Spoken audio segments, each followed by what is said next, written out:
अज्ञानातिमिरान्धस्य ज्ञानाञ्जनशलाकया चक्षुरुन्मीलितं येन तस्मै श्रीगुरवे नमः। देहं श्रीगुरो श्रीयुतपदकमलं श्रीगुरून् वैष्णवांश्च श्रीरूपं साग्रजातं सहकन रघुनाथान्वितं दंशजीवं सात्वैदं शावतूतं परिजनसकितं कृष्णचैतन्यदेवं श्रीराधाकृष्णपादान् सहगणललितं श्रीविशाखान्वितांश्च। हे कृष्ण करुणा सिन्धो दीनबन्धो जगद्पते गोपेशा गोपिका गान्धा राधा गान्धा नमोऽस्तुते। तप्तकाञ्चन गौराङ्गी राधे वृन्दावनेश्वरी वृषभानुसुते देवी प्रणमामि हरिप्रिये। वाञ्छाकल्पतरुभ्यस्य कृपासिन्धुभ्य एव च पतितानां पावनेभ्यो वैष्णवेभ्यो नमो नमः। नमो ओं विष्णुपादाय कृष्णप्रेष्ठाय भूतले श्रीमते भक्तिवेदान्त स्वामीति नामिने। नमस्ते सारस्वती देवे गौरवाणी प्रचारिणे निर्विशेषशून्यवादी पाश्चात्य देशधारिणे। जय श्री कृष्ण चैतन्य प्रभु नित्यानंद श्री अद्वैत गदाधर श्रीवासादि गौरभक्तवृंद। हरे कृष्णा कृष्ण कृष्ण हरे हरे हरे राम राम राम हरे हरे। मुखं करोति वाचालं भङ्गुं लङ्घयते गिरिं यद्गिरिबातमहं वन्दे श्रीगुरुं दीनधारिणं परमानन्दमाधवं श्रीचैतन्य ईश्वरम्। कृष्णाय वासुदेवाय देवकी नन्दनाय च नन्दगोपकुमाराय गोविन्दाय नमो नमः। नमः पङ्कजनाभाय नमः पङ्कजमालिने नमः पङ्कजनेत्राय नमस्ते पङ्कजाङ्ग्रये। ॐ नमो भगवते वासुदेवाय ॐ नमो भगवते वासुदेवाय ॐ नमो भगवते वासुदेवाय। பகவத்கீதை அத்தியாயம் 9 ஸ்லோகம் 27. எத் கரோசி எத் அஸ்னாசி எஜ்ஜுஹோசி ததாசி எத் தபஸ்யசி கௌந்தேய தத்குருஷ்வ மத்தர்ப்பணம். குந்தியின் மகனே, எதையெல்லாம் நீ செய்கின்றாயோ, எதையெல்லாம் நீ உண்கின்றாயோ, எதையெல்லாம் நீ படைக்கின்றாயோ, எதையெல்லாம் நீ கொடுக்கின்றாயோ, எந்த தவங்களையெல்லாம் நீ செய்கின்றாயோ அதனை எனக்கு அர்ப்பணமாக செய்வாயாக. இவ்வாறாக எந்த சூழ்நிலையிலும் கிருஷ்ணரை மறக்காதவாறு தமது வாழ்வை வடிவமைத்து கொள்வது ஒவ்வொருவரின் கடமையாகும். உடலையும் ஆத்மாவையும் பாதுகாப்பதற்காக அனைவரும் வேலை செய்தாக வேண்டும். கிருஷ்ணர் அவருக்காக வேலை செய்ய வேண்டும் என்று இங்கே பரிந்துரைக்கின்றார். வாழ்வதற்காக ஒவ்வொருவரும் ஏதேனும் உண்ண வேண்டும். அவன் கிருஷ்ணருக்கு படைக்கப்பட்ட பிரசாதத்தை ஏற்றுக்கொள்ளலாம். நாகரிகமுடைய எந்த மனிதனும் சில மதச் சடங்குகளை செய்ய வேண்டும். எனவே அதனை எனக்காக செய்வாயாக என்று கிருஷ்ணர் பரிந்துரைக்கிறார். இதுவே அர்ச்சனை என்று அறியப்படுகிறது. எதையாவது தானம் செய்யும் இயல்பு அனைவரிடமும் உள்ளது. அதை எனக்கு கொடு என்று கிருஷ்ணர் இங்கே கூறுகின்றார். அதாவது தேவைக்கு மேல் இருக்கும் செல்வம் முழுவதும் கிருஷ்ண பக்தி இயக்கத்தை பரப்புவதற்காக உபயோகிக்கப்பட வேண்டும். தற்காலத்தில் மக்கள் தியான யோகத்தை மிகவும் விரும்புகின்றனர். ஆனால் அது இந்த யுகத்திற்கு ஒத்து வராததாகும்.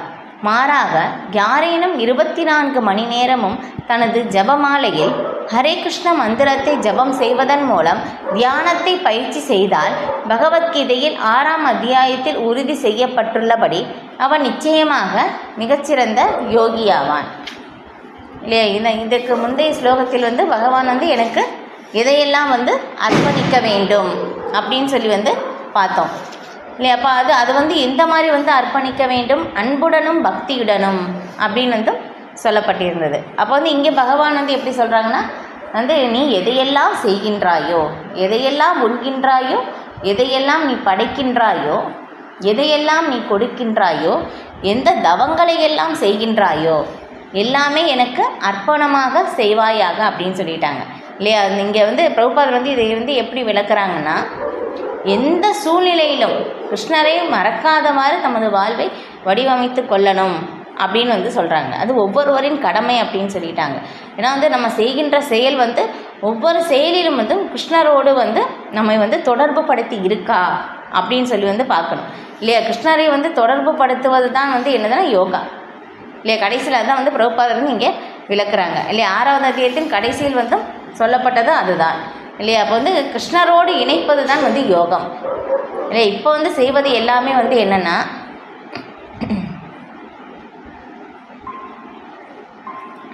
இப்போ வந்து செய்வது எல்லாம்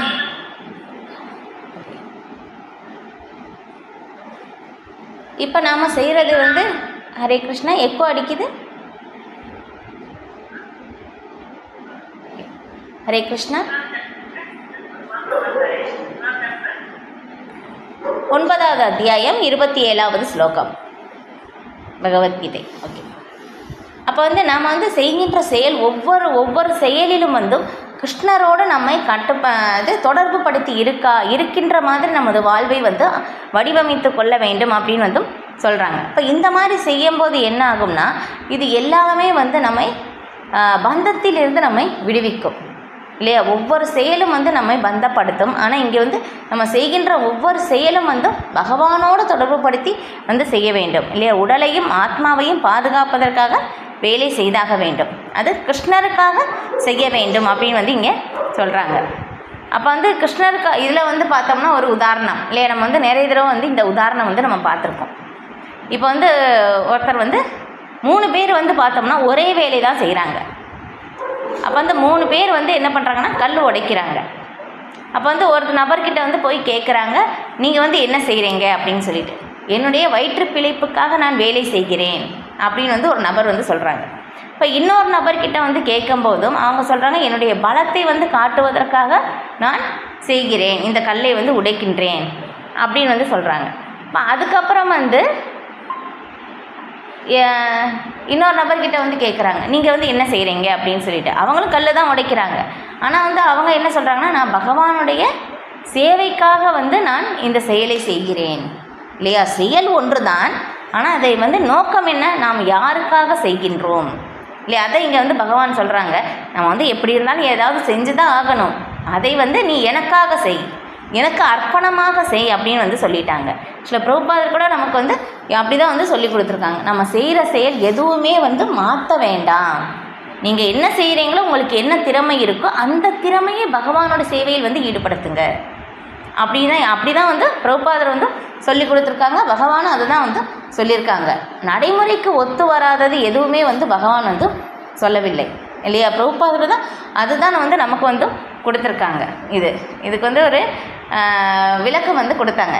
சில பிரபுபாதருடைய டிஸப்பியரன்ஸ் டே அன்னைக்கு வந்து சொற்பொழிவில் வந்து கேட்டேன். என்ன சொன்னாங்கன்னா, ஆனால் சில பிரபுபாதர் வந்து எப்படின்னா, யாருக்கு வந்து எந்த சேவை வந்து கொடுக்கணும் அப்படின்னு சொல்லி வந்து அதில் வந்து நல்ல எக்ஸ்பர்ட் பிரபுபாதர். அவங்களால வந்து அது தெரியும், யாருக்கு எந்த சேவை கொடுத்தா நல்லா செய்ய முடியும் அவங்களால அப்படின்னு சொல்லி அது அவங்களால வந்து அது கண்டுபிடிக்க முடியும். அந்த மாதிரி வந்து சில பிரபுபாதர் வந்து இருக்காங்க.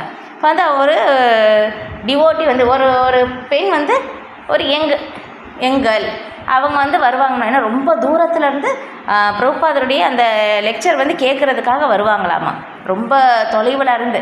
இப்போ வந்து அவங்கக்கிட்ட கேட்கும்போது பிரபுபாதருக்கு வந்து அந்த பெண்கிட்ட வந்து கேட்குறாங்க, நீங்கள் என்ன பண்ணுறீங்க அப்படின்னு சொல்லிட்டு. நான் வந்து ஆர்ட்ஸ் வந்து படிக்கிறேன் அப்படின்னு சொன்னோன்னே பிரபுபாதர் வந்து அவங்களுக்கு வந்து கொடுக்குறாங்களாமா வரைகிறதுக்காக, இந்த வரைஞ்சி காட்டுங்க அப்படின்னு சொல்லிட்டு. இப்போ அவங்க வரைஞ்ச பிறகு ரொம்ப நல்லா வரைஞ்சதை பார்த்து அவங்க நிறைய பெரிய பண்டிலே கொடுத்துட்டாங்களாமா, இதுதான் உங்களுடைய சேவை அப்படின்னு சொல்லிட்டு. வந்து குருவுக்கு தெரியும், ஆன்மீக குருவுக்கு வந்து நல்லாவே தெரியும் ஒரு சீடர் வந்து எந்த மாதிரி ஒரு சேவை வந்து அவங்களால செய்ய முடியும் அப்படின்னு சொல்லிட்டு. ஏன்னா வர்ணாசிரம தர்ம பிரகாரம் வந்து அவங்க எந்த வர்ணத்தில் இருக்காங்க, எந்த சேவையில் வந்து அவங்களை வந்து ஈடுபடுத்த வேண்டும் அப்படின்னு சொல்லி குருவுக்கு வந்து நன்றாகவே வந்து தெரிஞ்சு வச்சுருப்பாங்க. அப்படி தெரிஞ்சு அவங்களுக்கு அந்த மாதிரி சேவையில் ஈடுபடுத்துகிறவர் தான் உண்மையான குரு இல்லையா. பகவானையும் முழுமையாக அறிந்திருக்கிறார் இல்லையா. அந்த எந்த ஒரு சாஸ்திர ஞானம் எந்த ஒரு இதிலிருந்தும் சாஸ்திரத்திலிருந்து அவங்களால எல்லாமே வந்து அவங்களால சொல்ல முடியும் இல்லையா. அப்போ அதுதான் வந்து உண்மையான ஆன்மீக குரு. தீக்ஷா குரு அப்படின்னு சொல்கிறது வந்து அந்த மாதிரி இது. இப்போ அந்த மாதிரி வந்து குரு வந்து இருப்பாங்க.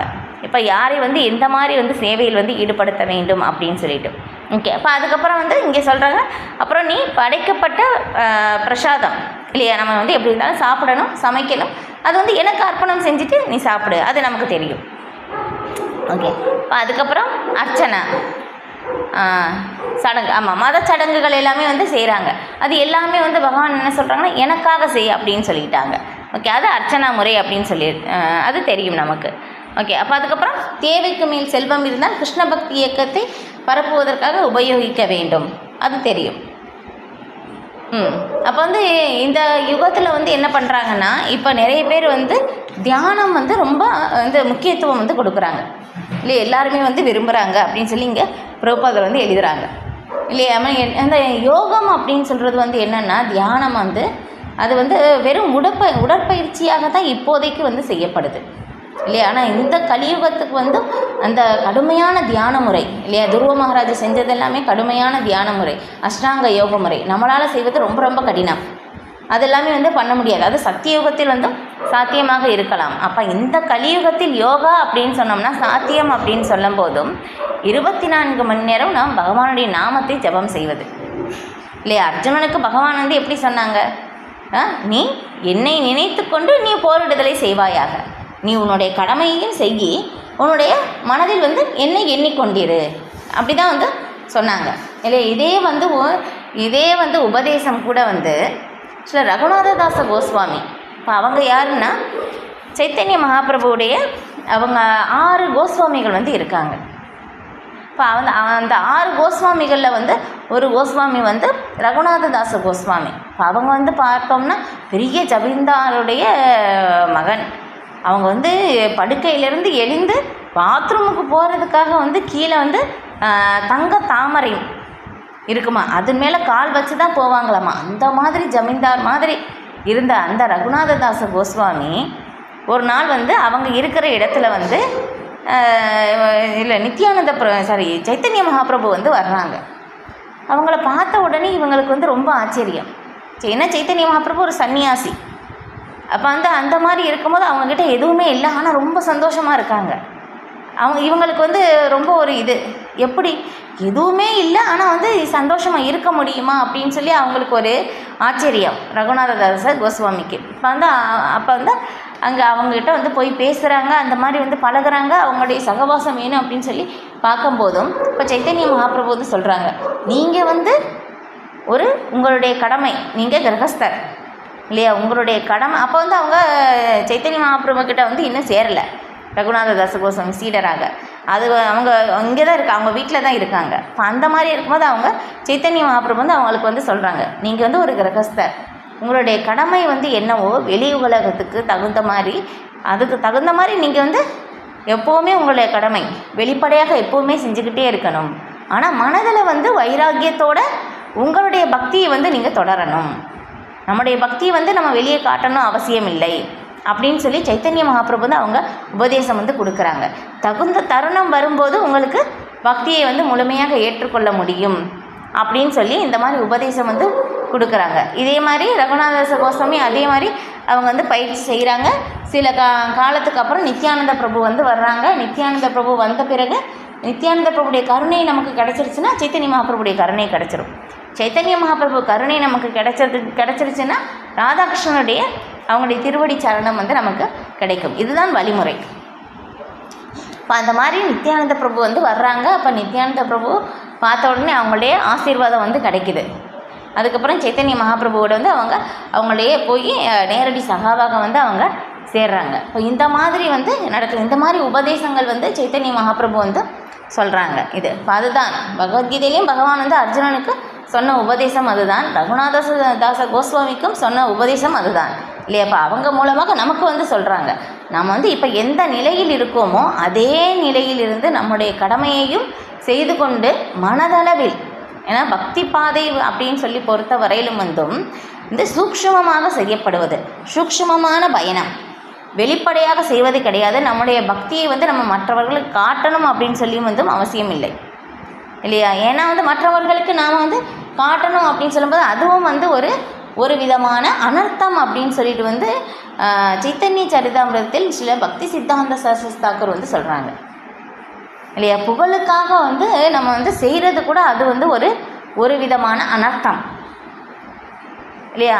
நான் வந்து இந்த மாதிரி செஞ்சுருக்கேன், நான் இந்த மாதிரி சேவை செஞ்சுருக்கேன், அந்த புகழ் நமக்கு தேவையில்லை.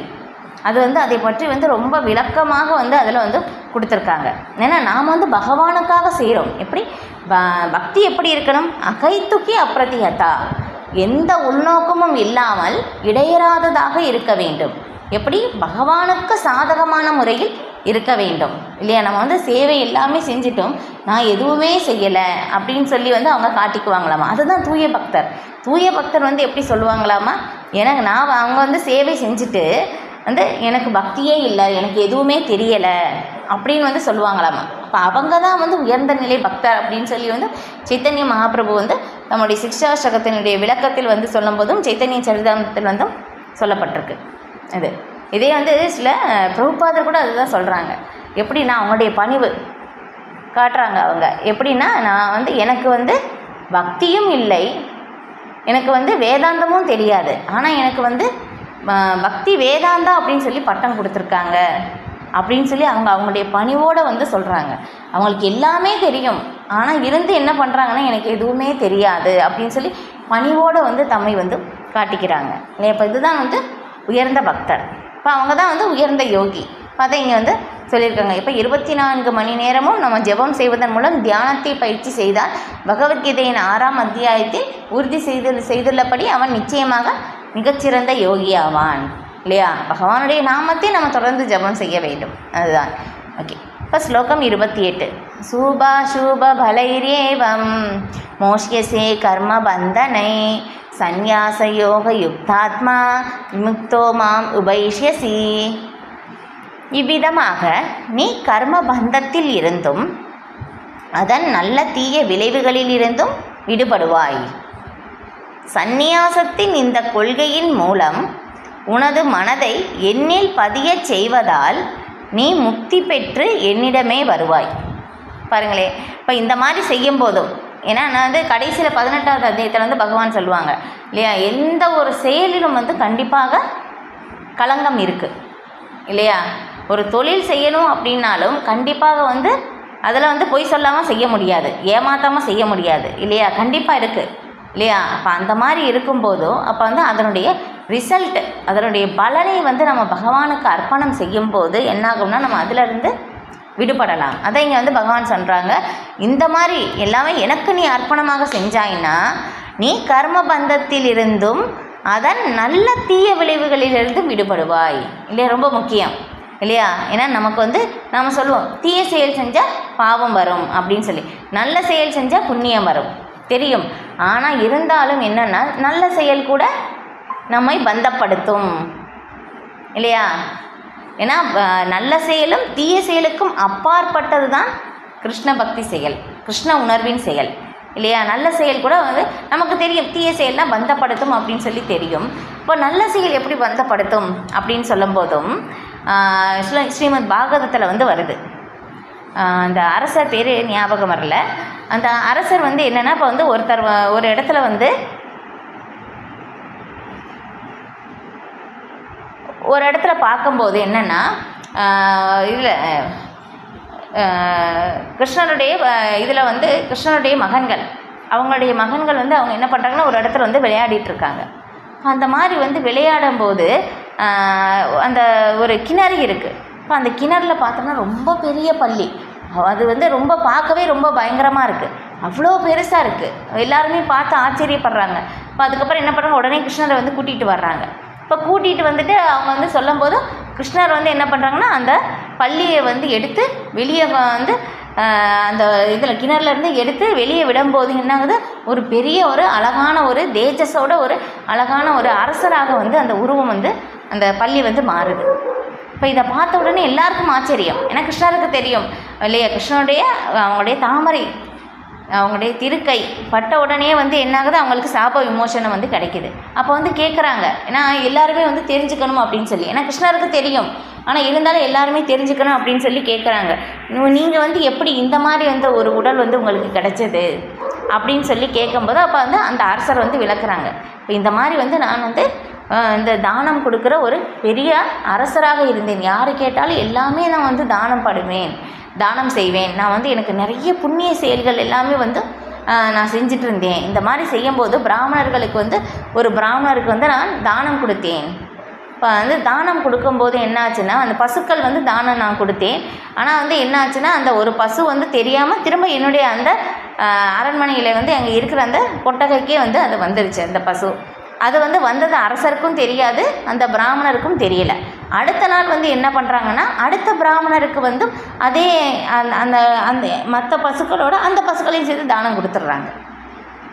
அடுத்த நாள் வந்து அந்த பிராமணர் வந்து சொல்கிறாங்க, இந்த பசு எனக்கு தானம் வந்து அரசர் கொடுத்தாங்கன்னு சொல்லி. இல்லை, இப்போ தான் நான் வாங்கிட்டு வர்றேன், இப்போ தான் எனக்கு அரசர் தானம் கொடுத்தாங்கன்னு சொல்லும்போது 2 பேருக்கும் வந்து சண்டை வந்துடுது. சரி, நம்ம அரசர்கிட்டே வந்து போய் கேட்கலாம் அப்படின்னு சொல்லி சொல்லும் போதும் அப்போ வந்து சொல்கிறாங்க, இது வந்து தெரியாமல் நடந்தது இல்லையா, யார் மேலே இது வந்து குற்றம் சொல்ல முடியும் இல்லையா? அந்த பிராமணருக்கும் தெரியாது, இந்த பிராமணருக்கும் தெரியாது, அரசருக்கும் தெரியாது, பசுவை குற்றம் சொல்ல முடியாது.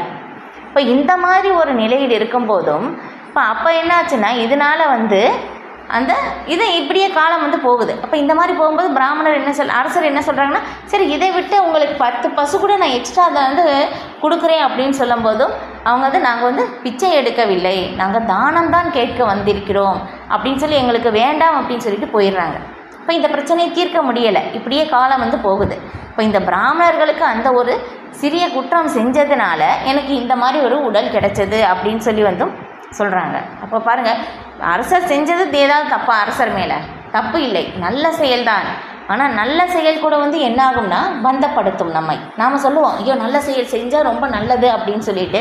ஆனால் நல்ல செயல் செய்ய செய்ய செய்ய என்ன ஆகும்னா நம்ம நிறைய புண்ணியத்தை வந்து சேர்த்துக்கொள்கிறோம்.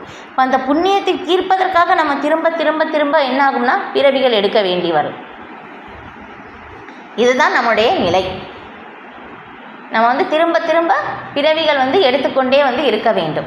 இப்போ பாவம் அதிகமாக செஞ்சோம்னா பாவத்தை தீர்ப்பதற்காகவும் திரும்ப திரும்ப திரும்ப இங்கே நாம் வந்து கொண்டே இருக்க வேண்டும். அப்போ வந்து அதை இங்கே பகவான் வந்து சொல்கிறாங்க, பகவானுக்கு நம்ம அர்ப்பணம் செய்யும் போதும் அங்கே வந்து நல்ல செயலும் இல்லை, தீய செயலும் இல்லை. ஆனால் நம்ம அங்கே செயல் செய்கிறோம், ஆனால் பந்தப்படவில்லை. அதை கர்மா அகர்மா விகர்மா நம்ம வந்து 3வது அத்தியாயத்தில் வந்து இதை பற்றி வந்து விளக்குறோம், நல்ல விரிவாக வந்து பார்த்தோம் இல்லையா? நல்ல செயலும் பந்தப்படுத்தும், தீய செயலும் பந்தப்படுத்தும். ஆனால் நம்ம எந்த ஒரு செயல் செஞ்சாலும் விளைவு இருக்குது இல்லையா? நல்ல செயலும் இருக்குது, பாவச் செயலும் இருக்குது, புண்ணிய செயலும் இருக்குது. ஆனால் செயல் செய்யணும், ஆனால் விளைவு இருக்கக்கூடாது. அது எந்த மாதிரி செயல்? அதான் முந்தைய ஸ்லோகத்தில் வந்து பார்த்தோம்.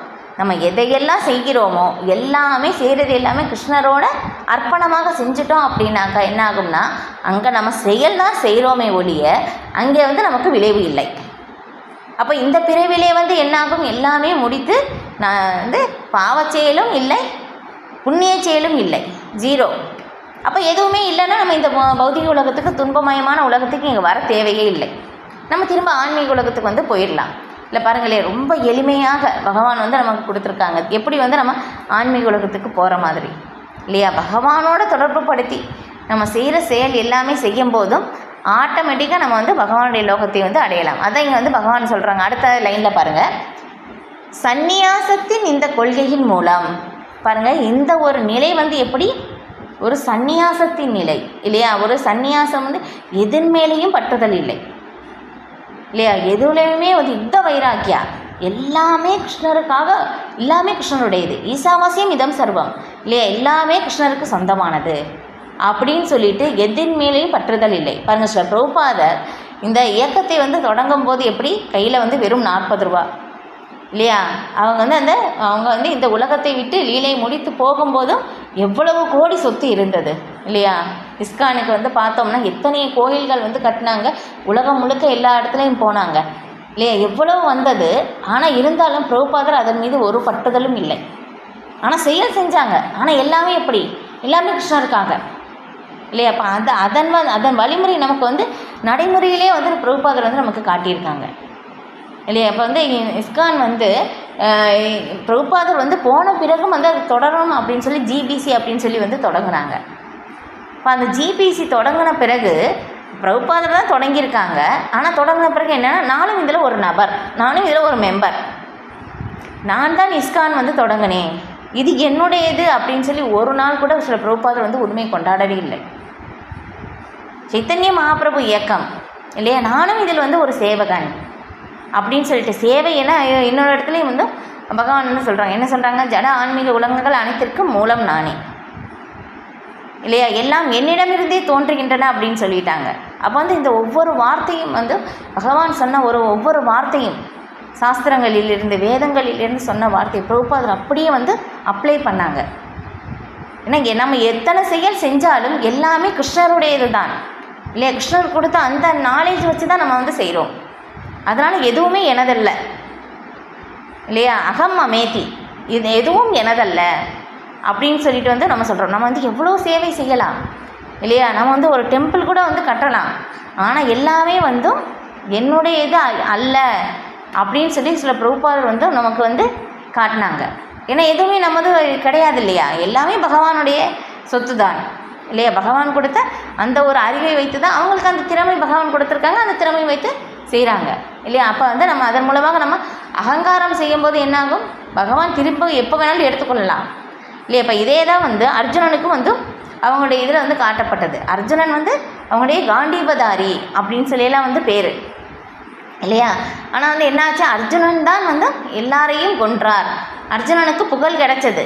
ஆனால் வந்து அதுக்கப்புறம் தெரிஞ்சுக்க முடியுது, பகவான் பக்கத்தில் இருந்ததுனால தான் எனக்கு வெற்றி கிடைத்தது, இந்த காண்டீபம் வந்து எனக்கு வெற்றி இல்லை, என்னுடைய திறமையால் நான் வெற்றி பெறவில்லை அப்படின்னு சொல்லி அர்ஜுனனால் புரிந்து கொள்ள முடிந்தது இல்லையா. இதில் 11ஆம் அத்தியாயத்தில் வந்து பகவான் வந்து சொல்லுவாங்க அர்ஜுனன்கிட்ட, நீ ஒரு கருவியாக ஆவாயாக அர்ஜுனா, நீ ஒரு கருவி மட்டும்தான் இல்லையா. விஸ்வரூபம் காட்டும்போது பகவானுடைய வாய்க்குள்ளே எல்லாருமே போகிறாங்க, துரோணாச்சாரியார், பீஷ்மதேவர், அங்கே இருக்கிற எல்லாருமே வந்து பகவானுடைய வாய்க்குள்ளே வந்து இறக்குறது வந்து வாய்க்குள்ளே போய் எல்லாருமே இறக்குறது வந்து பார்க்குறாங்க. இந்த எல்லா சூழ்நிலையும் பகவான் ஆல்ரெடி எல்லாமே பண்ணிட்டாங்க. கருவியாக வெளிப்படையாக வந்து அர்ஜுனன் மூலமாக எல்லாரும் கொன்றதாக பகவான் காட்டுகிறார். அவ்வளோதான், தன்னுடைய பக்தனுக்கு அந்த புகழ் வந்து சேர வேண்டும் அப்படின்னு சொல்லிட்டு நாம் நினைக்கிறோம். நாம் வந்து ஒரு சேவை பண்ணிவிட்டு நான் செய்கிறேன் அப்படின்னு சொல்லி நாம் எதுவுமே செய்யலை, அதற்குரிய அரேஞ்ச்மெண்ட் எல்லாமே முன்னாடி பகவான் செஞ்சுட்டாங்க, நாம் எதுவுமே பண்ணலை. அதை பிரபுபாதர் வந்து அது ஒவ்வொரு எல்லா சூழ்நிலையும் வந்து ஞாபகம் வச்சுருப்பாங்க. அதுதான் தூய பக்தர். நாமெல்லாம் என்ன பண்ணுவோம்னா ஒரு சின்ன சேவை பண்ணிட்டோம்னா ஐயோ நான் செஞ்சேன் அப்படின்னு சொல்லி நமக்கு வந்து பெரிய அந்த அகங்காரம் வந்து வந்துடும். அதுதான் வந்து பக்தி நிலையிலே வந்து 3 நிலை இருக்காமா. நம்ம வந்து கலப்படமுள்ள பக்தி செய்யும் போது அந்த கர்வம் வருது, நான் செய்தேன், நான் தான் செய்தேன் அப்படின்னு சொல்லி. ஒரு மூத்த பக்தர் வந்து ரொம்ப அழகாக வந்து இதுக்கு விளக்கம் கொடுத்தாங்க. எப்படின்னா வந்து நான் வந்து செய்கின்ற சேவை எல்லாமே வந்து ரொம்ப உயர்ந்தது அப்படின்னு சொல்லும்போது அது தமோகுணத்திலிருந்து செய்யக்கூடிய சேவையாமா.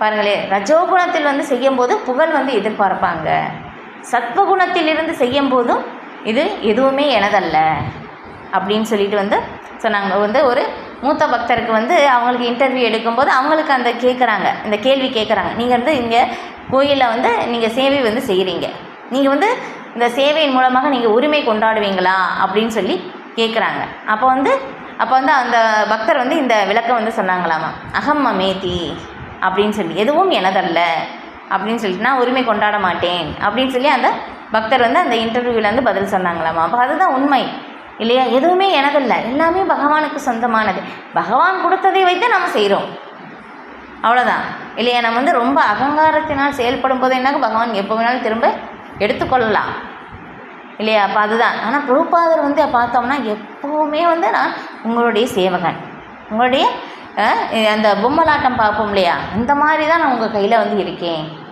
அப்படின்னு சொல்லி அவ்வளவு பணிவோடு வந்து எழுதுகிறாங்க இல்லையா. ஸோ பிரபுபாதர் செஞ்சதை கண்டிப்பாக யாராலையும் செய்ய முடியாது இல்லையா. அந்த மாதிரி வந்து பிரபுபாதர் வந்து செஞ்சுருக்காங்க. ஆனால் இருந்தாலும் எதுலேயுமே வந்து உரிமை கொண்டாடவில்லை. இப்போ இதே மாதிரி தான் இதை வந்து இந்த ஒரு சாதாரண ஒரு நபர் வந்து இந்த மாதிரி சில பிரபுபாதர் மேலேயே சந்தேகப்பட்டுட்டு, இவங்களும் ஒரு உண்மையான குருவா, இவங்களும் வந்து ஒரு இந்த மாதிரி தானே இருப்பாங்க, ஆசைப்பட்டு தானே இருப்பாங்க, இந்த புலனின்பத்தில் தானே இருப்பாங்க, வெளிப்படை ஆன்மீகம் வந்து காட்டிக்குவாங்க, அந்த மாதிரின்னு சொல்லி ஒரு நபருக்கு வந்து சந்தேகம் வந்து பிரபுபாதரை பார்க்குறதுக்காக வர்றாங்க. சரி, பிரபுபாதர் வந்து என்ன பண்ணுறாங்கன்னா, கொஞ்சம் நேரம் வெயிட் பண்ணுங்க அப்படின்னு சொல்லி அவங்க வெயிட் பண்ண சொல்லிட்டாங்க. இவங்க என்ன பண்ணுறாங்க, சில பிரபுபாதர் வந்து நிறைய நாட்டுக்கு போகிறதுனால, வெவ்வேறு நாட்டுக்கு போய் உபதேசம் செய்கிறனால அங்கேருந்து டொனேஷன் எல்லாமே வந்து நன்கொடை எல்லாமே வந்து கொடுத்துருக்காங்க. இப்போ அந்த நன்கொடை எல்லாமே வந்து அவங்க வாங்கிட்டு வந்து அந்த பணம் எல்லாமே வைக்கிறாங்க இல்லையா. இந்தியன் மணி, அதுக்கப்புறம் ஜப்பான்லேருந்து வந்து அந்த மணி, அதுக்கப்புறம் வந்து இந்த மாதிரி ஒவ்வொரு இதுலேயும் வந்து நாட்டுக்கு போன அந்த மணி எல்லாமே வந்து தனித்தனியாக பிரித்து வைக்கிறாங்க. அந்த நன்கொடை வந்தது எல்லாமே வந்து சேர்த்து வந்தது பிரித்து வைக்கிறாங்க. இப்போ அந்த நபர் வந்து பார்க்குறாங்க, இவங்களுமா பாரு எல்லாம் ஆன்மீக மாதிரி வாதி மாதிரி தானே இருக்காங்க அப்படின்னு அவங்க மனசில் நினைக்கிறாங்க. இதெல்லாம் பார்த்துட்ருக்காங்க அந்த நபர். பிரபுபாதர் எல்லாமே செஞ்சிட்ருக்காங்க. அதுக்கப்புறம் என்ன பண்ணுறாங்கன்னா, ஒவ்வொரு பணமாக எல்லாமே பிரித்து வச்சுட்டு, இது இந்த சேவைக்காக இந்த பணம், இது இந்த சேவைக்காக இந்த பணம் வந்து ஒரு பக்தருக்கு வந்து ஒரு பெரிய வியாதி இருக்குது, அந்த பக்தருக்காக வந்து இந்த பணத்தை வந்து நான் எடுத்து வைக்கிறேன் அப்படின்னு சொல்லி எல்லா பணமும் இல்லாமல் போயிடுச்சு. எல்லாமே அந்த சேவைக்காக ஒதுக்கிட்டாங்க. அதுக்கப்புறம் வந்து அந்த நபர் வந்து சொல்லுங்கள் நீங்கள் எதுக்காக வந்தீங்க அப்படின்னு சொல்லி அந்த நபர் வந்து இப்போ வந்து அந்த பிரபுபாதர் செய்கிறத பற்றி தெரிஞ்சுக்கிட்டாங்க.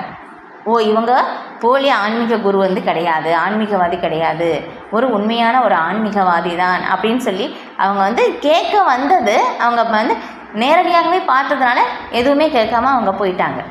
இப்போ சில பிரபுபாதர் வந்து அந்த மாதிரி இல்லையா, எதுவுமே எனதில்லை. ஏன்னா வந்து பிரபுபாதர் வந்து எல்லாமே கிருஷ்ணருக்காக எப்படி சேவை செய்யலாம் அப்படின்னு சொல்லி அந்த மாதிரி ஒரு மனநிலையிலிருந்து வந்து செஞ்சுருக்காங்க. இது இப்போ அதான் வந்து சொல்லியிருக்காங்க, சந்நியாசத்தின் இந்த கொள்கைகள் இந்த ஒவ்வொரு பகவத்கீதையிலையும் வந்து இதில் ஸ்ரீமத் பாகவதத்தில் அந்த ஸ்லோகத்தில் பகவான் வந்து அந்த ஸ்லோகம் எல்லாமே எப்படி சொல்லப்பட்டிருக்கு, அந்த எல்லா ஸ்லோகங்களையும் வந்து பிரபுபாதர் வந்து அப்ளை பண்ணுறாங்க இல்லையா. நாம் என்ன பண்ணுவோம்னா, ஒரு ஸ்லோகாலே ஒரு லைன்லேயே நம்ம ஃபெயில் ஆகிடுவோம்.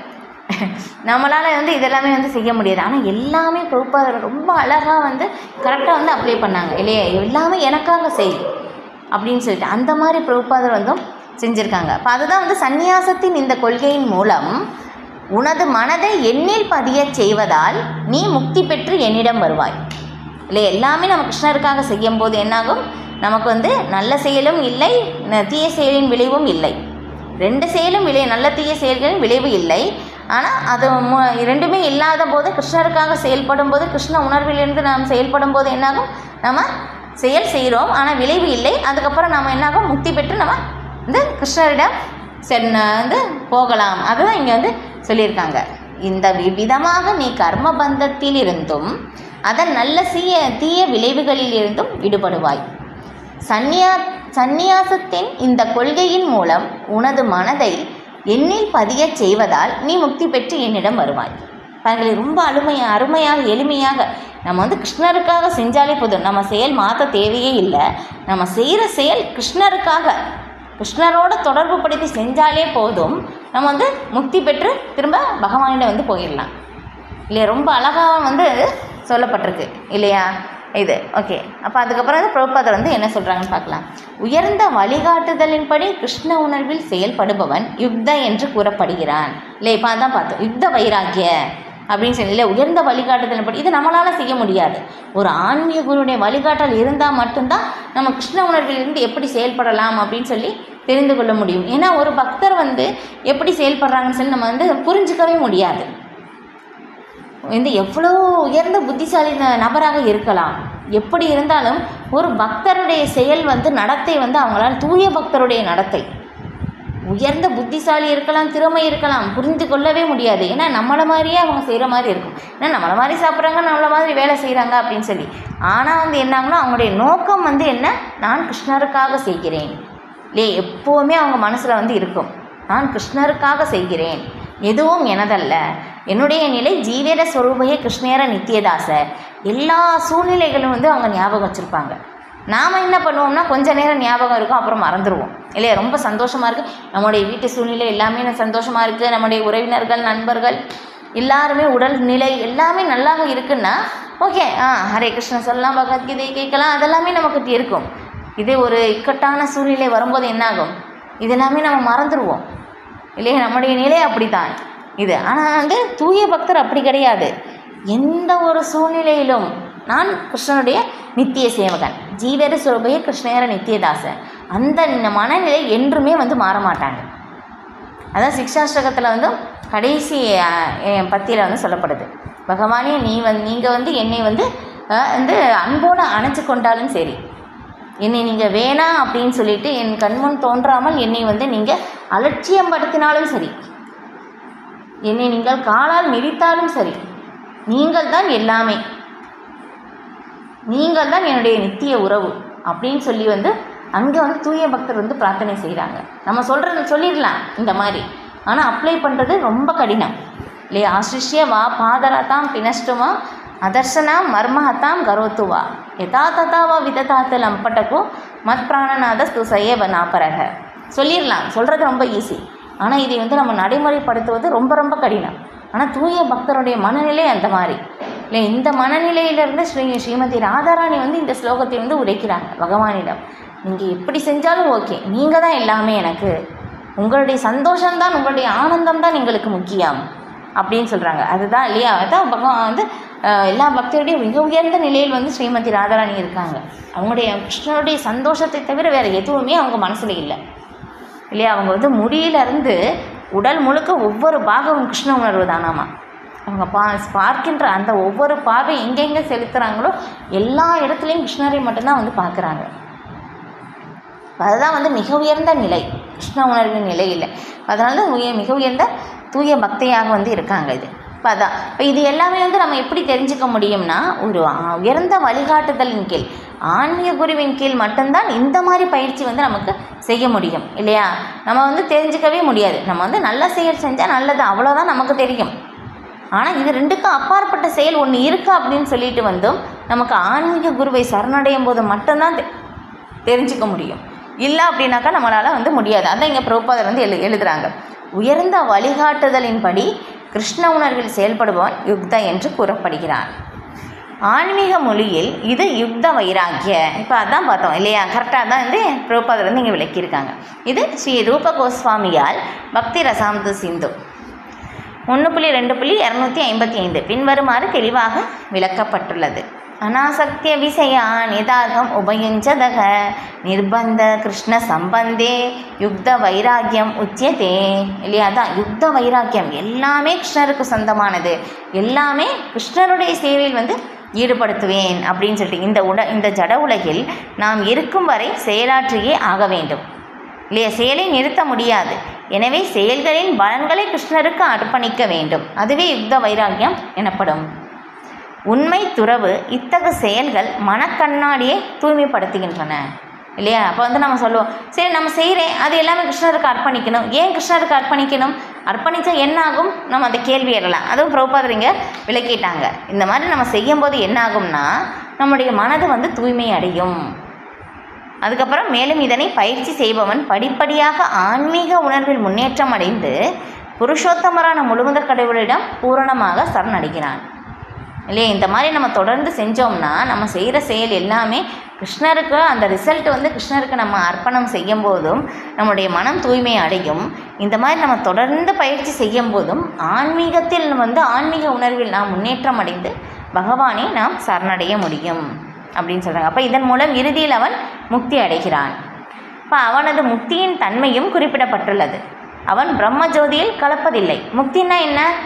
நாம் வந்து இந்த உடலை விட்டு பகவானோட ஒளியோட, பகவான் ஒரு வெறும் ஒளி மட்டும்தான், அதோடு வந்து நம்ம கலந்துடுறோம் அப்படின்னு சொல்கிறோம். ஆனால் அப்படி கிடையாது. முக்தின்னா அப்படி கிடையாது. இப்போ மாறாக பரமபுருஷரின் லோகத்திற்கு செல்கிறான். ஆன்மீக உலகிற்கு வந்து நாம் செல்ல முடியும்.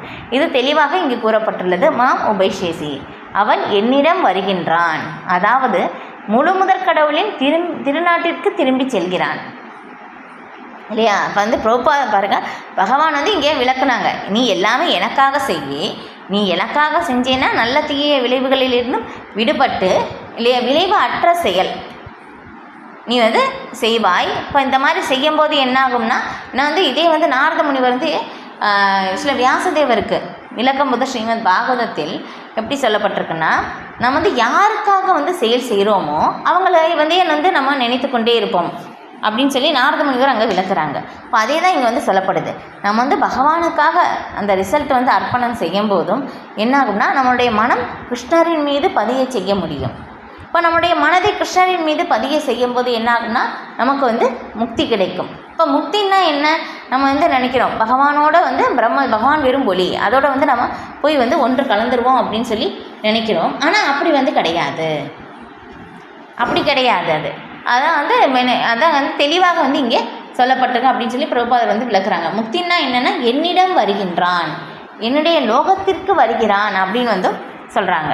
அப்போ வந்து முக்தியை வந்து பார்க்கும்போது 5 வகையான முக்தி இருக்குது அப்படின்னு வந்து சொல்லப்பட்டிருக்கு. இப்போ எப்போதும் பரமபுருஷரின் வழிகாட்டுதலின்படி வாழும் பக்தன் இந்த உடலை விட்ட பிறகு முழுமுதற் கடவுளிடம் திரும்பி சென்று அந்த பரமபுருஷரின் உறவில் நேரடியாக ஈடுபடும் அளவிற்கு உயர்வு பெறுகிறான்.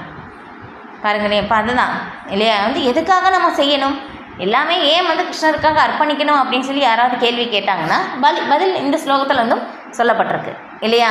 நம்ம வந்து திரும்பி வந்து நம்ம பகவானுக்காக நம்ம செயல் செஞ்சோம்னா என்னாகும், நமக்கு வந்து நம்முடைய மனது வந்து தூய்மை அடையும். தூய்மை அடைந்து நம்ம திரும்பி பகவானுடைய லோகத்தை வந்து நாம் அடைய முடியும். திரும்பி நம்ம பகவானுடைய லோகத்துக்கு போயிடலாம். இந்த துன்பமயமான இந்த பௌதீக உலகத்திற்கு இங்கே வர தேவையே இல்லை. அப்போ பகவானுடைய தொண்டில் தனது வாழ்வை அர்ப்பணிப்பதை தவிர வேறு எந்த விருப்பமும் இல்லாதவன் உண்மையான சன்னியாசி இல்லையா. சன்னியாசின்னா என்ன, துறவியனுடைய அந்த காவி உடை அணிந்து கொண்டு தண்டம் வைத்திருப்பது அவங்க சன்னியாசி கிடையாது இல்லையா. அது சும்மா வெறி தோற்றம்தான். ஆனால் மனதுக்குள்ள பெரிய ஆசைகள் எல்லாமே வந்து இருக்கும். அப்படி கிடையாது. இங்கே வந்து சன்னியாசினா யாருன்னு சொல்லி விளக்கம் வந்து கொடுக்குறாங்க பாருங்கள். பகவானுடைய தொண்டில் தனது வாழ்வை அர்ப்பணிப்பதை தவிர வேறு எந்த விருப்பமும் இல்லாதவன். பாருங்கள், கிருஷ்ணனுடைய விருப்பம் என்னவோ அதே விருப்பம்தான் அவருக்கும் இல்லையா. தனிப்பட்டன்னு அவங்களுக்கு எந்த ஒரு விருப்பமும் இல்லை. இப்போ அதுதான் வந்து பாருங்களேன், சன்னியாசி அப்படின்னு சொன்னால் அவங்க ஒரு குச்சி வச்சுருப்பாங்க, பார்த்துருப்பீங்க இல்லையா. 3 தண்டி சன்னியாசி அப்படின்னு சொல்லிட்டோம். மனம், வாக்கு, உடல், இந்த 3மே செயல் வந்து எல்லாமே வந்து இந்த 3மே வந்து என்னென்னா, நான் கிருஷ்ணருக்காக எப்போவுமே இருப்பேன். வந்து என்னுடைய வார்த்தையின் மூலமாக, என்னுடைய உடல்களின் மூலமாக, மனதின் மூலமாக 3மே கிருஷ்ணருக்காக நம்ம அர்ப்பணம் செய்கிறேன் அப்படின்னு சொல்லி அதை வந்து ஞாபகப்படுத்த தான் சன்னியாசி வந்து அந்த தண்டம் வந்து வச்சுருக்காங்க. 3 தண்டி சன்னியாசி அப்படின்னு சொல்லிட்டு. இதே வந்து பார்த்தோம்னா மாயாவாதிகள் வந்து பார்த்தோம்னா ஏகதண்டி சன்னியாசி, ஒரே ஒரு தண்டம் தான் வச்சுருப்பாங்க. அந்த ஒரே ஒரு குச்சி தான் இருக்கும், ஒரே மரத்தால். இதில் வந்து பார்த்தோம்னா நம்ம வந்து கௌடிய வைஷ்ணவ சம்பிரதாயத்தில் வந்து பார்த்தம்போது 3 தண்டி சன்னியாசி, 3 குச்சி வரும். அதிலேருந்து வந்து ஒரு குச்சிலேருந்து பார்த்தோன்னா 3 இது இருக்கும். நீங்கள் நல்லா கவனித்து பார்த்தீங்கன்னா தெரியும். அப்போ வந்து எல்லாமே நான் பகவானுக்காக நான் வந்து அர்ப்பணம் செய்கிறேன். பகவானுடைய விருப்பம் என்னவோ அந்த விருப்பத்தை வந்து நான் பூர்த்தி செய்வதற்காக நான் வந்து செயல்கள் செய்வேன் அப்படின்னு சொல்வது அவங்க தான் உண்மையான சன்னியாசி. அவங்க வந்து ஒரு பிரம்மச்சாரியாக இருக்கலாம், ஒரு கிரகஸ்தராக இருக்கலாம், வானப்பிரஸ்த நிலை எந்த ஒரு சூழ்நிலையிலும் வந்து இருக்கலாம். சன்னியாசி உடை மட்டும் அணிவதால் மட்டும் சன்னியாசி வந்து சொல்ல முடியாது. இங்கே சொல்லியிருக்கிற மாதிரி கிருஷ்ணனுடைய விருப்பத்தோடு தன்னுடைய விருப்பத்தை வந்து ஒன்று இணைத்தால் அவங்க சன்னியாசி இல்லையா. ஸ்ரீ பிரபுபாதர் அப்படி செஞ்சாங்க. கிருஷ்ணனுடைய விருப்பம் என்ன, இந்த ஒவ்வொரு யுகத்துக்கும் வந்து ஒவ்வொரு யுக தர்மம் இல்லையா. சைத்தன்ய மகாபிரபு என்ன, இந்த ஹரிநாமத்தை இந்த உலகம் முழுக்க பிரச்சாரம் வந்து செய்ய வேண்டும். ஆன்மீக குரு வந்து அவங்களுடைய கட்டளை வந்து எப்படி சொன்னாங்க, இங்கே வெளிநாட்டுக்கு போய் பகவானுடைய நாமத்தை வந்து பிரச்சாரம் செய்யணும்னு சொன்னாங்க. இப்போ அதை வந்து நான் எப்படி வந்து பிரச்சாரம் செய்யலாம், அவங்களுடைய நோக்கம் எல்லாமே வந்து சைத்தன்ய மகாபிரபு வந்து அவங்களை வந்து விருப்பத்தை வந்து பூர்த்தி செய்யணும் இல்லையா. இப்போ அதுதான் வந்து சொல்லப்படுது. இப்போ அந்த மாதிரி வந்து அவங்க செய்கிறாங்க. அவங்களுடைய விருப்பத்தை நிறைவேற்றுவதற்காக வந்து அவங்க அந்த மாதிரி வந்து செயல்கள் வந்து செஞ்சுருக்காங்க. ஏன்னா ஒரு சன்னியாசி அப்படின்னு சொல்லும்போது என்னென்னா கடல் கடந்து போகக்கூடாதாமா. ஆனால் ஸ்ரீ பிரபுபாதர் கடலை தாண்டி போனார். ஏன் வந்து கிருஷ்ணனுடைய விருப்பத்தை பூர்த்தி செய்வதற்காக, ஆன்மீக குருடைய கட்டளையை பூர்த்தி செய்வதற்காக, வந்து கிருஷ்ணனுடைய விருப்பத்தை வந்து பூர்த்தி செய்வதற்காக நம்ம எந்த தடையையும் மீறலாம், தவறு இல்லை. அதுதான் வந்து சொல்லப்படுது. கிருஷ்ணனுடைய சேவைக்காக நம்ம எது வேணாலும் எந்த ஒரு நிலையை கூட நாம் கையாளலாம். ஏன்னா நாம் வந்து நோக்கம் என்ன, நான் கிருஷ்ணனுடைய விருப்பத்தை நான் நிறைவேற்றுகிறேன், அதுதான் வந்து சொல்லப்படுது. இப்போ அவங்க தான் உண்மையான சன்னியாசி. அத்தகைய மனிதன் எப்போதும் தன்னை பகவானின் நித்திய தொண்டனாகவும் பகவானின் உன்னத விருப்பத்தை சார்ந்து வாழ்பவனாகவும் எண்ணுகிறான் இல்லையா. பாருங்கள், இப்போ தான் அவங்க வந்து பாருங்கள் எப்போவுமே இப்போ பார்த்தோம் இல்லையா, எல்லா சூழ்நிலையும் நான் கிருஷ்ணனுடைய நித்திய சேவகன் அப்படின்னு சொல்லி அந்த நிலை எப்போவுமே அவங்க மறப்பதில்லை. நாம் என்ன பண்ணுவோம்னா நம்ம மறந்துடுவோம் இல்லையா. ஒரு 4 பேர் நமக்கு வீட்டுக்கு வந்தாங்கன்னா இல்லைன்னா வந்து என்னாகும், வந்து நமக்கு ஏதோ ஒரு பிரச்சனை வந்துருச்சுன்னா நம்ம ஜபம் செய்வதே மறந்துடுவோம். இல்லையா, நம்மளுடைய நிலை அந்த மாதிரி. ஆனால் இவங்க எப்படின்னா என்றுமே வந்து மறப்பதில்லை இல்லையா. சில பிரபுபாதருடைய டிஸப்பியரன்ஸ் டே வந்து இப்போ வந்து முடிந்தது இல்லையா. ஒரு தூய பக்தர் சில பிரபுபாதருடைய அவங்களை பற்றி வந்து பேசுவதற்காக ஒரு வாய்ப்பு நமக்கு வந்து கிடைச்சது இல்லையா. தாமோதரர் மாதத்தில் வந்தும் ஏன்னா தூய பக்தர், ஏன்னா அவங்களை பற்றி வந்து பேசும்போது என்ன நாம் வந்து தூய்மை அடைகின்றோம் இல்லையா. வந்து தீர்த்தி குருவந்தி தீர்த்தானி அப்படின்னு வந்து சொல்லப்படுது. ஏன்னா வந்து நம்ம வந்து புண்ணிய ஸ்தலத்துக்கு போனோம்னா என்னாகும், நம்முடைய பாவமெல்லாம் போகும் அப்படின்னு வந்து நம்ம சொல்லுவோம். ஆனால் வந்து என்னாகும்னா வந்து அந்த புண்ணிய தீர்த்தமே வந்து நம்மை தேடி இங்கே வந்ததுன்னா எப்படி இருக்கும் இல்லையா. அப்போ அதே மாதிரி தான். ஏன்னா தூய பக்தர்கள் அவங்களுடைய மனதில் வந்து எப்போவுமே பகவானையே சுமந்து வந்து நடக்கிறார்கள் அப்படின்னு வந்து சொல்லப்படுது.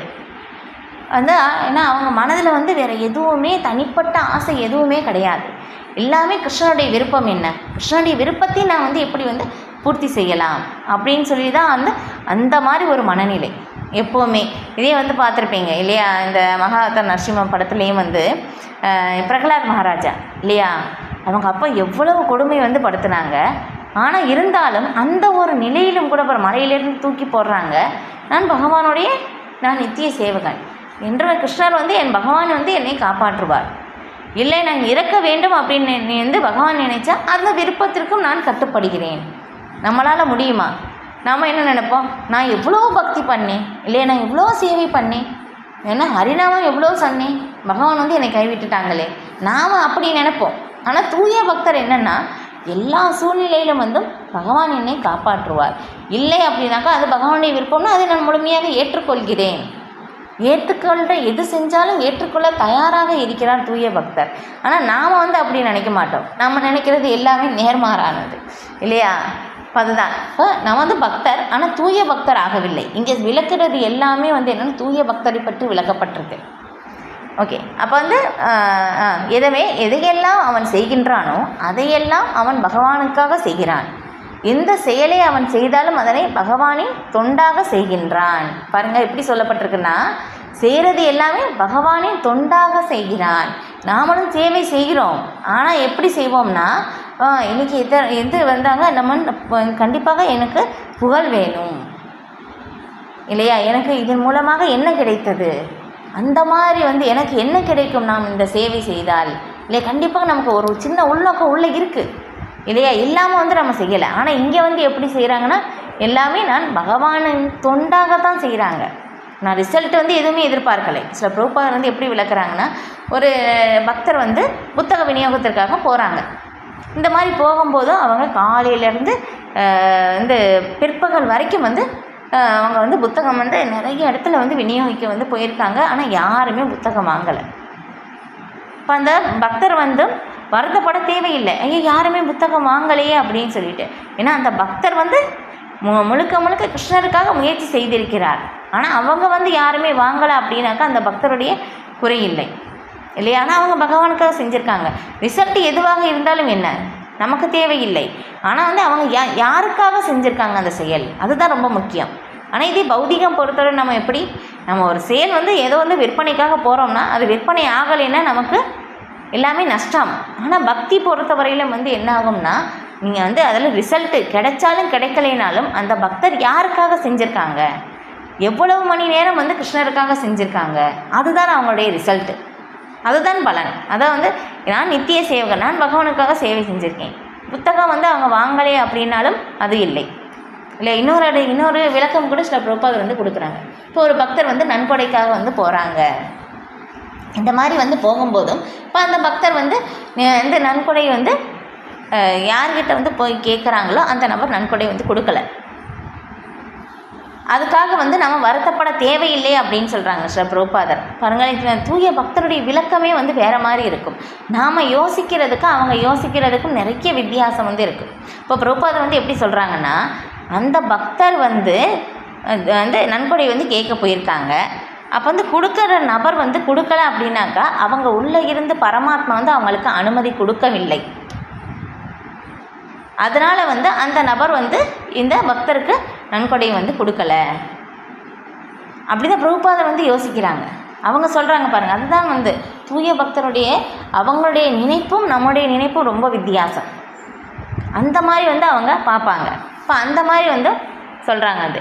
ஓகே, இப்போ அதுக்கப்புறம் அதான் சொல்கிறாங்க இங்கே, எந்த ஒரு செயலை அவன் செய்தாலும் அதனை பகவானின் தொண்டனாக செய்கிறான்.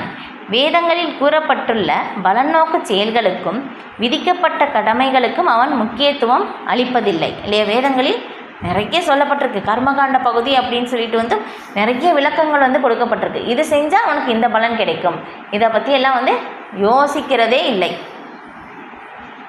பக்தர். அவங்களுடைய நோக்கம் நான் கிருஷ்ணருக்காக செய்யணும், அதுதான். வேதங்களில் கொடுக்கப்பட்டுள்ள கடமைகளை நிறைவேற்றுவது சாதாரண மக்களுக்கு அவசியமாகும். ஆனால் இறைவனுடைய தொண்டில் பூரணமாக ஈடுபட்டுள்ள பக்தன் சில சமயங்களில் வேதங்களில் விதிக்கப்பட்டுள்ள கடமைகளுக்கு எதிராக செயல்படுவதாக தோன்றினாலும் அது உண்மையல்ல இல்லையா. ஒரு சின்ன உதாரணம் வந்து பார்த்தோம் இல்லையா. ஒரு சன்னியாசி கடலை தாண்டக்கூடாது, ஆனால் பிரபுபாதர் வந்து தாண்டினாங்க இல்லையா. கிருஷ்ணருடைய கட்டளையே இல்லையா, கிருஷ்ணனுடைய விருப்பத்தை நிறைவேற்றுவதற்காக, ஆன்மீக குருவின் கட்டளையை நிறைவேற்றுவதற்காக அவங்க செஞ்சாங்க. அது தப்பு இல்லைன்னு சொல்லிட்டாங்க, அதான் அது உண்மை அல்லன்னு சொல்லிட்டாங்க. நோக்கம் என்ன, கிருஷ்ணருக்காக செயல் செய்யணும், அதுதான். அதுக்காக எந்த இதிலையும் வந்து நம்ம கையாளலாம், எந்த வழியையும் கையாளலாம். ஆனால் நோக்கம் என்ன, கிருஷ்ணரை நான் திருப்தி செய்ய வேண்டும். இப்போ அதுதான் வந்து முக்கியம். இப்போ அதில் வந்து ரொம்ப என்ன சொல்கிற, தூய பக்தர் வந்து அதில் வந்து ரொம்ப இந்த அனுபவம் வாய்ந்தவர்கள் இல்லையா. இதே வந்து பார்த்தோம்னா ஹனுமான் இல்லையா, லங்கையை வந்து அங்கே வந்து பார்த்தோம், லங்கைக்கு போயிருக்கும்போது அங்கே என்ன பண்ணுறாங்கன்னா, அதில் ஹனுமானுடைய வாலில் வந்து தீ வச்சுட்டாங்க. அப்போ அவங்க யோசிக்கிறாங்களாம்மா, இந்த தீ வந்து எப்படி நான் வந்து பகவானுடைய சேவையில் வந்து ஈடுபடுத்தலாம். நாம் அப்படி நினைப்போமா, நாம் அந்த மாதிரிலாம் வந்து நினைக்க மாட்டோம், நாம் நினைக்கிறதே வேறு மாதிரி இருக்கும் இல்லையா. அப்போ அந்த மாதிரி வந்து தூய பக்தர்கள் வந்து நினைக்கிறாங்க, இந்த மாதிரி வந்து நான் சேவை செய்யலாம் அப்படின்னு சொல்லிட்டு. அப்போ வந்து நான் இந்த மாதிரி வந்து செய்கிறாங்க. அதுக்கப்புறம் என்ன பண்ணாங்க, அந்த தீயை வச்சு முழுக்க லங்கையை வந்து எரிச்சிட்டாங்க இல்லையா. அப்போ ராமருடைய அந்த வாலில் தீ வச்சாங்க, அதையும் வந்து பகவானுடைய சேவையில் வந்து அவங்க ஈடுபடுத்தினாங்க. நாம் அந்த மாதிரி யோசிக்கவே மாட்டோம் இல்லையா, அந்த மாதிரி செய்யவும் மாட்டோம். ஆனால் வந்து தூய பக்தர்கள் வந்து நினைப்பது எல்லா சூழ்நிலையிலும் வந்து நான் பகவானுடைய நித்திய சேவகன், எப்படி நான் பகவானுக்காக நான் செயல்படலாம் அப்படின்னு சொல்லி அவங்க வந்து நினைக்கிறாங்க, அதுதான். இப்போ எனவே தான் தூய பக்தனின் திட்டங்களையும் செயல்களையும் புரிந்து கொள்வது மிகச்சிறந்த அறிஞனாலும் முடியாது என்று வைஷ்ணவ சான்றோர்களால் கூறப்பட்டுள்ளது இல்லை. எது பார்த்தோம், இப்போ தான் பார்த்தோம் இல்லையா. எதுக்காக இந்த மாதிரி செய்கிறாங்க அப்படின்னு சொல்லி நம்மளால் புரிந்து கொள்வது ரொம்ப ரொம்ப கடினம், புரிந்து கொள்ளவே முடியாத தூய பக்தர்களுடைய நடத்தை, ஏன் அப்படி செய்கிறாங்க அப்படின்னு சொல்லி. தாண்ட வாக்கிய கிரியா முத்ரா விக்னேக ந புஜ்ஜயா சைத்தன்ய சரிதாமிரத்தில் மத்திய நிலையில் கூறப்பட்டுள்ளது. எப்போதும் இறைவனுடைய சேவையில் ஈடுபட்டுள்ளவன் அல்லது எப்போதும் இறைவனுக்கு எவ்வாறு சேவை செய்வது என்பதை பற்றி எண்ணிக்கொண்டும் திட்டமிட்டு கொண்டும் இருப்பவன் தனது தற்போதைய நிலையிலேயே முழுமையாக முக்தி அடைந்தவனாக கருதப்பட வேண்டும் இல்லையா. அவங்க தனியாக வந்து முக்தி அடைய முயற்சி செய்ய தேவையே இல்லை இல்லையானா, ஆல்ரெடி அவங்க முக்தி அடைஞ்சிட்டாங்க. முக்தின்னா என்னென்னா பௌதீக செயலிலிருந்து விடுபடுவது, அதுதான் வந்து முக்தி. இன்னொரு இடத்துல பிரபுபாதர் வந்து விளக்கியிருக்காங்க, தேகாத்ம புத்தியிலிருந்து விடுபடுவது தான் வந்து முக்தி அப்படின்னு சொல்லி வேறோட ஸ்ரீமத் பாகவதத்தில் வேறொரு இடத்துலையும் பிரபுபாதர் வந்து விளக்கியிருக்காங்க இல்லையா. நம்முடைய அந்த உடல் சார்ந்த அந்த நிலையிலிருந்து விடுபடுவது தான் முக்தி. அதாவது என்ன, பௌதிக செயல்களிலிருந்து விடுபடுவது தான் முக்தி. ஏன்னா அந்த செயல் வந்து பகவானுக்காக செய்யும்போது என்னாகும், அது வந்து முக்தி அடைந்த நிலை. ஏன்னா முக்திக்கு பிறகு தான் நம்முடைய பக்தி சேவையே வந்து தொடங்குது அப்படின்னு வந்து சொல்லப்பட்டிருக்கு. அதான் எப்போதும் இறைவனுடைய சேவையில் ஈடுபட்டுள்ளவன் அல்லது எப்போதும் இறைவனுக்கு எவ்வாறு சேவை செய்வது என்பதை பற்றி எண்ணிக்கொண்டும் திட்டமிட்டு கொண்டு இருப்பவன் தனது தற்போதைய நிலையிலேயே முழுமையாக முக்தி அடைந்தவனாக கருத வேண்டும். வருங்காலத்தில் அவன் முழுமுதற் கடவுளின் திருநாட்டிற்கு திரும்பி செல்வது நிச்சயம் இல்லை. எப்போவுமே நம்ம கிருஷ்ணருக்காக அவங்களுடைய செயல் செஞ்சுக்கிட்டே இருந்தாங்கன்னா கண்டிப்பாக வந்து போக முடியும் இல்லையா. நம்ம நினைக்கிறோம் எப்போ தான் போக முடியும், ஐயோ இந்த உலகத்தை விட்டு எப்போ கடவுள்கிட்ட போகலாம் அப்படின்னு நம்ம சொல்லுவோம் இல்லை நினைப்போம். ஆனால் அதுக்காக நம்ம வந்து முயற்சி செஞ்சுருக்கோமா அப்படின்னு கேட்டோம்னா செய்யலை. அதான் சொல்லியிருக்காங்க, இங்கே சொல்லிட்டாங்க யார் போக முடியும், என்ன செஞ்சால் போக முடியும், இங்கே தெளிவாக இந்த ஸ்லோகத்தில் வந்து விளக்கிட்டாங்க. இப்போ கிருஷ்ணர் எல்லா விமர்சனங்களுக்கும் அப்பாற்பட்டு விளங்குவதைப் போல பக்தன் எல்லா விமர்சனங்களுக்கும் அப்பாற்பட்டவன் இல்லையா. ஏன்னா முக்குணங்களுக்கும் அப்பாற்பட்டவர் தூய பக்தர் இல்லையா. நம்ம வந்து முக்குணங்களுடைய கட்டுப்பாட்டில் இருக்கின்றோம் இல்லையா. சில நேரம் சத்வகுணம், சில நேரம் ரஜோகுணம், சில நேரம் தமோகுணம், மூன்றுமே மாறி மாறி மாறி மாறி வந்துக்கிட்டே இருக்குது. முழுக்க முழுக்க அதிகமாக இருக்கிறது நமக்கு ரஜோகுணம் தமோகுணம் தான் இல்லையா? அப்போ அதனால தான் நம்ம வந்து இந்த பரபரப்பான செயல்கள் வந்து நம்ம ஈடுபடுறோம் இல்லையா? அப்போ அந்த மாதிரி வந்து நம்ம இருக்கோம் இல்லையா? பகவான் வந்து எப்படி எல்லா விமர்சனங்களுக்கும் எப்படி அப்பாற்பட்டவராக இருக்கிறாரோ அதே மாதிரி தான் பக்தனும் இல்லையா? ஏன்னா பக்தனு வந்து பகவானுக்கு நிகரானவராக இருக்கிறார். ஏன்னா வந்து எப்போவுமே வந்து உன்னத நிலையில் பகவான் இருக்கின்றார். அப்போ வந்து பகவானுக்காக வந்து பக்தன், தூய பக்தர். இங்கே பக்தன் சொன்னது எல்லாமே தூய பக்தரை தான் வந்து குறிக்கும்.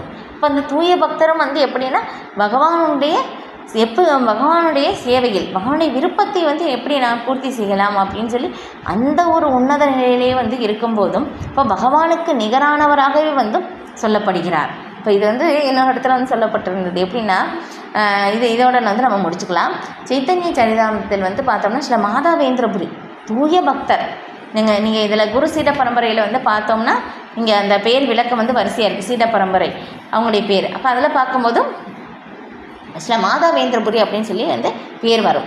சைத்தன்ய சரிதாமிரத்தில் அவங்களை பற்றி வந்து விளக்கப்பட்டிருக்கு. ஏன்னா சில மாதாவேந்திரபுரி வந்து ரொம்ப தூய பக்தர்.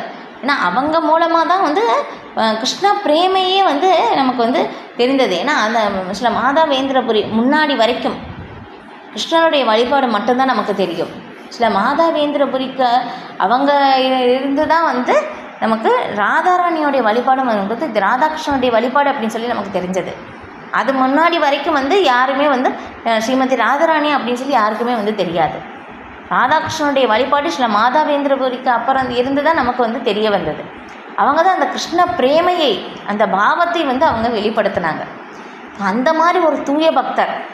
ஏன்னா அந்த மாதிரி ஒரு தூய பக்தர் எப்படின்னா மிக உயர்ந்த நிலையில் வந்து இருக்காங்க. இங்கே சொல்லியிருக்க மாதிரி எல்லா சூழ்நிலையிலும் நான் பகவானுடைய நித்திய சேவகன் அப்படின்னு சொல்லி அவங்க அந்த மாதிரி உன்னத நிலையில் இருந்ததுனால முக்குணங்களுடைய கட்டுப்பாட்டில் அவங்க இல்லாமல் மிக உயர்ந்த சுத்த சத்வ நிலையில் வந்து இருந்தாங்க. ஆனால் பகவான் அந்த ஒரு நிலையில் வந்து இருக்கிறனால பகவான் வந்து ஏன்னா கோபால் அப்படின்னு சொல்லி வந்து ஒரு விக்கிரகம், அந்த விக்கிரகத்தை வந்து அவங்க வழிபாடு ஒரு பெரிய கதையை வந்து வரும் அந்த விளக்கம். இப்போ அந்த வந்து கோபாலுடைய விக்கிரகத்தை வந்து அவங்க பூஜை செய்கிறாங்க, வழிபடுறாங்க. அப்போ வந்து கோபால் விக்கிரகத்துக்கு வந்து அவங்க நைவேத்தியம் செய்கிறாங்க. நைவேத்தியம் செய்யும்போது வந்து கோபால் வந்து அங்கே சாப்பிட்றது நம்ம வந்து பகவானுக்கு நைவேத்தியம் பண்ணுறோம், பகவான் சாப்பிட்றது நமக்கு தெரியாது இல்லையா? நம்ம என்ன பண்ணுவோம், மந்திரம் சொல்லுவோம், கொஞ்சம் நேரம் வந்து ஸ்க்ரீன் மூடுவோம், அதுக்கப்புறம் கொஞ்சம் நேரம் வந்து ஹரே கிருஷ்ண மந்திரம் சொல்லுவோம், அப்புறம் ஸ்க்ரீன் வந்துட்டு நம்ம பிரசாதம் அப்படின்னு சொல்லி சாப்பிட்றோம். ஆனால் வந்து அங்கே என்னென்னா வந்து அந்த பகவானுக்கு இங்கே சொல்லியிருக்கிற மாதிரி பகவானுக்கு நிகராக அந்த சுத்த சத்வ நிலையில் வந்து இருக்காங்க, உயர்ந்த நிலையில் இருக்கும்போது வந்து கோபால் விக்கிரகத்தை வந்து சாப்பிட்றது வந்து அவங்களால மறைச்சிக்க முடியலையாமா. சில மாதாவேந்திரபுரி வந்து நேரடியாக பார்க்குறாங்க பகவான் சாப்பிட்றது. பாருங்களேன், நம்ம கண்களுக்கு தெரியாது. இப்போ இதே வந்து பார்க்கும்போதும் ஏன்னா மாதாவேந்திரபுரியுடைய அவங்களுடைய உன்னத பக்தி, அந்த தூய பக்திக்காக பகவான் வந்து என்ன பண்ணுறாங்கன்னா வந்து ஏதோ ஒரு தவறு செஞ்சுட்டாங்க. ஆனால் வெளிப்படையாக வந்து எதுவுமே அவங்க செய்யலை. என்னென்னா பகவானுடைய விக்கிரகத்தை வந்து பார்க்குறாங்க, தரிசனம் செய்கிறாங்க. இப்போ அந்த மாதிரி செய்யும்போது என்ன ஆகுதுன்னா அமிர்த கேலி அப்படின்னு சொல்லி என்னமோ வந்து ஒரு இது வந்து அந்த அர்ப்பணம் வந்து செய்கிறாங்க. இது வந்து ரொம்ப புதுசாக இருக்கே, இது என்ன மாதிரி வந்து ஒரு இது இது என்ன அர்ப்பணம் வந்து நீங்கள் செய்கிறீங்க, என்ன இனிப்பா அப்படின்னு சொல்லி ரொம்ப கேட்டுக்கிறாங்க. ஏன்னா நாமளும் வந்து பகவானுக்கு வந்து நம்முடைய விக்கிரகத்துக்கும் செய்யலாமே அப்படின்னு சொல்லி கேட்டுக்கும் போதும் இது எந்த மாதிரி சுவை இருக்குன்னு சொல்லி மனசுக்குள்ளேயே நினைக்கும் போது அதுக்கப்புறம் ஐயோ நான் ரொம்ப அபராதம் செஞ்சுட்டேனே, பகவான் வந்து சாப்பிட்றதுக்கு முன்னாடி அர்ப்பணம் செய்கிறதுக்கு முன்னாடி நான் அந்த சுவையை வந்து டேஸ்ட்டு பண்ணிட்டேன்னு அவங்க மனசால நினைக்கிறாங்க. எப்படி இருக்கும், அர்ப்பணம் செஞ்சால் நல்லா இருக்குன்னு சொல்லி நினைக்கிறது இது ஒரு தப்பா. ஆனால் அவங்க தப்பாக நினச்சிக்கிட்டாங்க, ஐயோ இது பெரிய அபராதம், அதனால் நான் இன்றைக்கு முழுக்க நான் சாப்பிடக்கூடாது, விரதம் இருக்கணும் அப்படின்னு சொல்லி தனக்குத்தானே வந்து அந்த இதை வந்து கஷ்டப்படுத்திக்கிறாங்க. இப்போ இதை வந்து தெரிஞ்ச உடனே வந்து விரதம் இருக்காங்க அப்படின்னு சொல்லி தெரிஞ்சு பகவான் என்ன பண்ணுறாங்கன்னா அவங்களுக்கு வந்து எந்த டேட்டுக்கு முன்னாடி இந்த மாதிரி நினச்சாங்களோ அவங்க என்ன பண்ணுறாங்கன்னா நடு இரவில் அந்த நாள் வந்து முடியுது, நடு இரவில் வந்து பூஜாரி கனவுல வந்து பகவான் வந்து சொல்கிறாங்க இந்த மாதிரி சில மாதாவேந்திரபுரி என்னுடைய தூய பக்தர் அவங்க வந்து இன்றைக்கி முழுக்க வந்து சாப்பிடலை, நீ வந்து எனக்கு கீர்பானை வந்து நீ எனக்கு நைவேத்தியம் செய்யும் போதும் நான் ஒரு கீர்பானையை வந்து நான் ஒளிச்சு வச்சுக்கிட்டேன். பாருங்கள் பகவான் வந்து ஒரு பக்தருக்காக தனக்கு அர்ப்பணம் பண்ணதே வந்து ஒளிச்சு வச்சுக்கிட்டாங்களாமா. அப்போ வந்து சொல்கிறாங்க இந்த மாதிரி நான் எடுத்து வச்சுட்டேன், நீ இது வந்து என்னுடைய தூய பக்தர் மாதாவேந்திர